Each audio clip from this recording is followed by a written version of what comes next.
Ontario Poison Centre accessed March the 11th, 2017. Treatment for opiate overdose, a poisoning.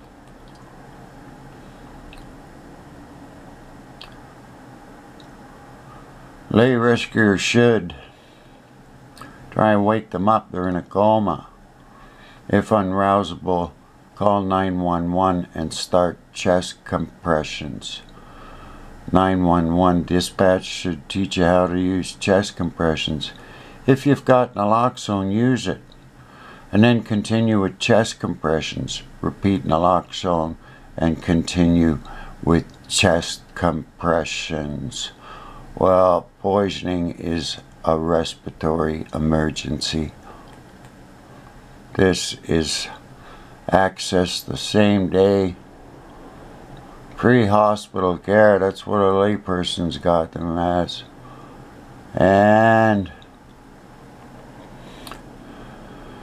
sure, adequate respirations, you know, you gotta breathe once every 5 seconds, and your oxygen saturation 90% plus, and your carbon dioxide less than 45 milliliters of mercury. And attempt to stimulate respirations. Assist with a bag valve mask or rescue breathing for a layperson. If no response to administer naloxone. Continue with respiratory assist this whole process in here. You're dying acute respiratory failure. Anyway, they're giving them a heck of a lot of naloxone here. Layperson isn't carrying, they don't dispense that much. Because polydrug overdose, you know, large ingestions. And give on, here's your Glasgow coma scale, person in a coma below 15%. 15, and yeah, it's air, it's any poisoning. And EMS, you know, patching procedure. ACLS, Advanced Cardiac Life Support.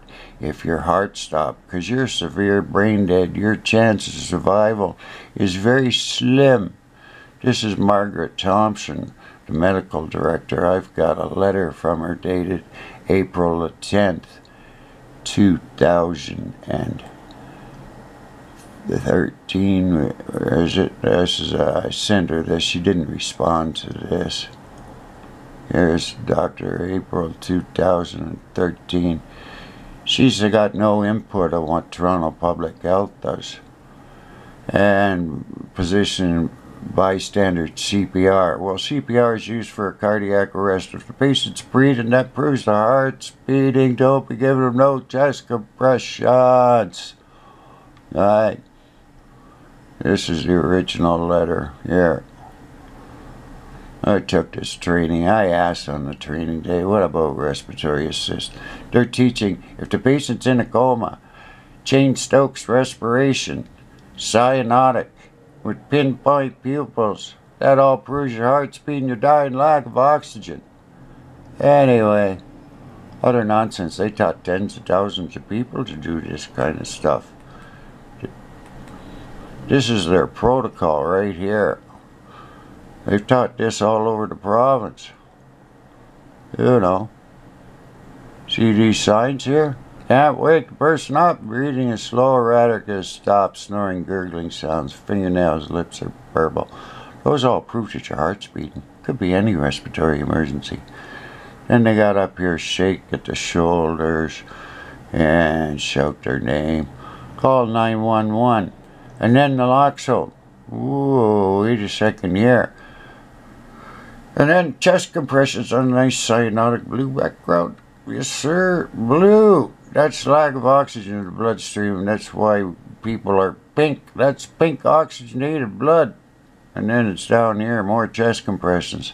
We're not dealing with a sudden witness cardiac arrest because the blood's still oxygenated. Anyway, they got training literature. You can go all Google it all up on my Twitter. The mayor of Toronto and the chief medical officer said January the 9th, rescue breathing's the most important part. because it is. Because if you don't have naloxone, you just keep them alive with air, respiratory systole. They wake up. That's what they did before naloxone came around 1970. And this is what you're really supposed to do. That's the rest of the world teaches to do that. And any 10-year-old child knows that's right. Because it's a breathing problem. Nurses see 10,000 respiratory emergencies before they ever run into a cardiac arrest. Chest compressions only came out in 2010 for a sudden witness cardiac arrest because your blood's still oxygenated.